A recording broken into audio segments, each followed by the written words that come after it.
Elon Musk နဲ့ Mansa Musa ဘသူပိုချမ်းသာလဲဒီနေ့မှာတော့ SpaceX နဲ့ Tesla တို့ရဲ့ CEO ဖြစ်တဲ့ Elon Musk ကကမ္ဘာမှာအချမ်းသာဆုံးသူဖြစ်နံပါတ်1နေရာမှာရပ်တည်နေပါလေသို့တော့ Mansa Musa နဲ့ Elon Musk ဘသူပိုချမ်းသာလဲဆိုတဲ့အပေါ်မှာတော့ဆုံးဖြတ်ရန်တစ်ချက်လက်ပေါ်မှာပဲမူတည်ပါလေ Elon Musk ဘလို့ချမ်းသာလာတာလဲဆိုတာကတော့လူတိုင်းသိကြပေမဲ့ Mansa Musa ဘလို့ချမ်းသာလာတာလဲဆိုတာခုပြောပြပါမယ်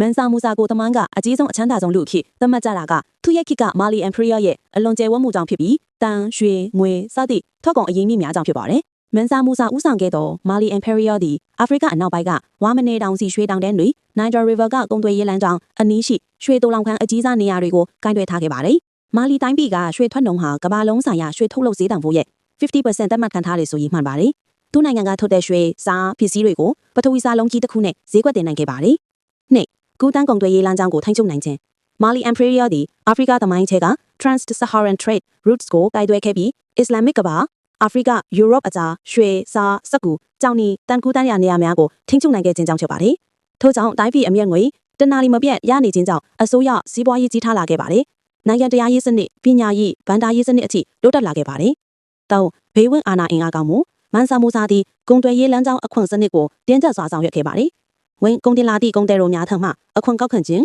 ကုန်ပစ္စည်းဈေးနှုန်းထိန်းချုပ်ခြင်းငွေကြေးစနစ်အစိုးရအုပ်ချုပ်ခြင်းဒီအောင်မြင်မှုများကြောင့်သူ့ရဲ့နိုင်ငံ GDP ကိုအမြင့်ဆုံးအဆင့်သို့ရောက်ရှိလာတာလည်းဖြစ်ပါတယ်